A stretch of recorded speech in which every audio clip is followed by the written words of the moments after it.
Hello, Mississippi. I'm Stephen McCraney, the Executive Director of the Mississippi Emergency Management Agency. May 1st through the 7th is National Hurricane Preparedness Week, and we want all Mississippians to be prepared. We've had our fair share of hurricanes through the years. Mississippi felt the impacts of Hurricane Ida last year and Hurricane Zeta the year before. And nobody forgets the names of Hurricane Katrina and Camille in Mississippi.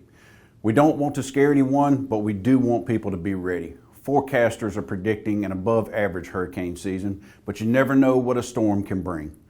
So we ask that you take this week to prepare for the worst as we hope for the best.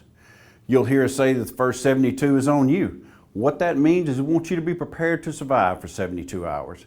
It takes time to get resources to those in need, especially after a disaster. Crews may have to clear the roads of power lines to get to you. When you're prepared, there's no reason to panic, and just because you may not live on the coast doesn't mean you're in the clear.